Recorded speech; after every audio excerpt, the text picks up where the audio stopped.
to 1975, which is where we kind of argue is the integration period.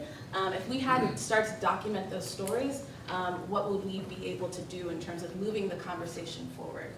And so as a country, I think as we engage in these really important conversations around justice, civil liberties, and human rights, these are new, but not new, but very critical conversations about how we mandate attention, empathy, and learning, and understanding about what it means to be truly inclusive and what does equitable opportunity on a college campus actually look like. And so one of the most powerful drivers of how race is described, citizenship is defined, and politics of access are determined is quite simple. It's the words we use, the stories we choose to tell, and the methodology we use to document such narratives. As America and the world engage in ongoing conversations on civil rights and renegotiate institutional and political practices of equality and access, how we frame experiences and elevate historically marginalized communities is important. And so we argue within this book and within the larger project, which started off as a website, is that in the context of these ongoing conversations, when we're talking about Black Lives Matter, if we're talking about Islamophobia, or the deportation of millions of people in terms of the conversation of the Dreamers in Dhaka, how we understand the historical context of diversity, the historical context of integration is ever important. And particularly when these are the type of stories that our students of color are confronted with every day, right? This school to prison pipeline, the suspension rates or disciplinary conversations that we see happening K through 12. And some of you guys might be familiar, in the midst of the Texas versus Fisher University lawsuit, what Judge Scalia said about students of color at predominantly white institutions, right? And this was a really rather lovely remark that was tweeted back in conversation. And so we believed that this book was ever important, particularly now in this context, right, as a way, as a tool to sort of rebut some of these things that we're talking about when it comes to students of color, and particularly at predominantly white institutions. So I'm going to walk you through a little bit about how this book and this project came about, sort of the motivations. We looked, when we were just starting the research project, we realized that these stories were nowhere to be found. The University of Texas considers itself a research space, right? What our motto is, what starts here changes the world. And so we were arguing, well, if we don't actually have these stories documented, then we're totally siloing a huge contribution to the larger cultural and social landscape of this university and the city. So it actually started off as a website project where during my graduate studies, I was interviewing as many precursors as possible. So again, this was anyone who began the integration period, which was at the graduate school level in 1950, or all the way to when undergraduates were admitted in 1956. And so to give you just a little bit of context about this research process, when I went to the Briscoe, which is the American History Archive and Museum that's located on the University of Texas campus, I was handed sort of 2 vanilla folders about this thick. And this is after giving them about 40 names, dates, certain events that I thought would be surely documented in newspaper clippings. And I was handed these 2 vanilla folders, and the label on the folder was simply Negroes at UT. Someone had done an incredible job of contextualizing, nearly 60 years of history in simply those 3 words. No dates, no names addressed to one of these loose leaf papers and photos, right? And so for us, that was just further confirmation or affirmation about the importance of this work. And just a little bit more insight, we were trying to organize an event to celebrate or recognize the 60th anniversary of the first class of undergraduate Black students, which happened in 1956.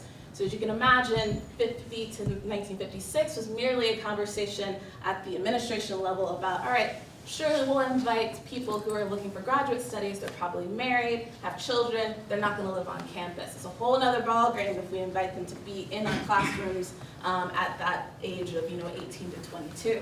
But when I went to the registrar office, I was like, can you just give me a list of all the 1956 Black students? They're like, we don't have that list. We're like, okay, well, 100 years of keeping us out, you think you literally have a black list of some sort. And I was told that the only way to get that was to look through 200 pieces of microfilm that somehow were not organized by year, but alphabetical between 1929 and 1959. So again, rather than being enraged, we're like, this is just further affirmation that if no one else had done it, we were gonna have to do it. So we had to look roll by roll, and because race was not noted on transcripts, the only way we could think to get that information was comparing it to a list of historically black colleges, segregated high schools. And if they were on that list, then they must be African American. So a little bit around how we organize the book. Again, within the context of that, this is going to be a tool used to reconcile some of the institutional policies and practices currently being administered at UT, so that students of color who were sort of experiencing these microaggressions had an understanding of what came before them. And so the first chapter, we started with Heman Sweat, who was the first African American to enter in 1950. He entered through the law school. That was the Sweat v. Painter, which, to give you some context, predated Brown versus Board, right? So this isn't just about UT history, this isn't just about Texas history, this is about national history. And then we sort of moved into the context of sort of the policy that was happening at the very beginning of this conversation. So this is a picture of Astor Kirk, who was one of the first graduate students, and I'm sure you guys recognize the guy in the middle, then President Lyndon B. Johnson. And these are just some incredible photos that are throughout the book that we, again, contextualize it within sort of the conversation of having, you see some of these signs saying assembling at UT is a lie. And one of the conversations our students are currently having is Austin being this liberal bastion, and people say the blueberry and tomato soup, which sounds disgusting, but it's also probably right on par, which is we vote liberally, we vote democratic, we vote the blue part of the state, yet that's not necessarily making a trickle-down effect in terms of how the context of Austin in terms of equality and equity. One of our other chapters is on sort of the intersection between athletics and activism. This is just sort of helping to realize that, yes, we integrated in 1956, but the students weren't able to participate in social activities such as athletics until 1965, when we had the first black student to become a part of the track and field team. This is a picture of the first class that integrated a black student on the football field. Again, if you think about the context, integrating in 56, we don't get our first African-American football player until 1971. You can kind of see him, he's a little fro in the larger context. So what does that say in terms of slow progress, in terms of sort of the social politics at play, which is you can come get an education, right, but that's all we're affording you, right? You don't get to take part in the larger social context of what it means to be a collegiate student. And arguably, is that still happening with some students of colors in institutions like this? This is Rita Swindell, which was the first black woman to be on the basketball team. And then chapter 5 is about the social politics of between gender and race, which we felt was really important to highlight. This is one of the first black dorms, which wasn't on campus because we didn't integrate dorms until 1965. You get a sense of that. And then lastly, we talk about sort of the context outside of UT, right? So as we're going through all this policy change, the power of UT as a microcosm, right? Because what's happening on this campus is largely what's happening in Austin and around the state. And so you really see this book, this tool in terms of narration and in terms of documentation as a way to shift history and context and create agency for students and for community members. I'm gonna skip along a little bit. And so how we do that, we think of that in terms of creating opportunity for there to be interaction between current students and what we call the precursors. And it's been such a healing and sort of reconciling process for our precursors. We hosted an event in 2016 before the book was published just last week. And some of those precursors who had graduated in 1959, 1960 hadn't been back on campus since then, because it was such a traumatic experience. And so what is the power in making sure these stories are told? And again, a mechanism for transforming institutional policy, right? How does our division take these stories and generate it in a way that helps us confront some of the systemic things that were still taking place at UT?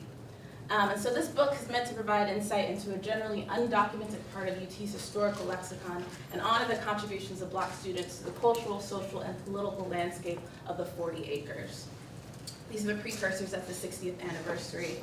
And then these are some of the women we've done 4 different panel events that have been really well attended by students and community members and Texas legislators. And this one was about gender. And again, connecting this to the current context. This just happened last year, the removal of the Jefferson Davis statue. All these things taking place, but again, connected to this historical legacy that has been woefully undertold. And again, the continued conversations of students about the need for diversity and inclusion on campus and the policy outputs that can come from this if we continue to nurture this part. And so lastly, I'm going to skip ahead.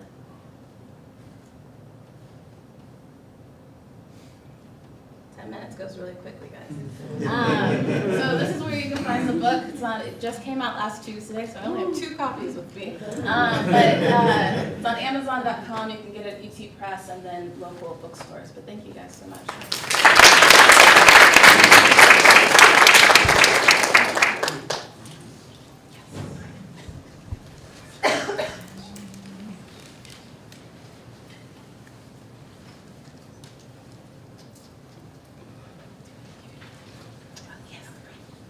So I'm going to greet you all as a native Texan and say, hey y'all, how are you? Okay, so I am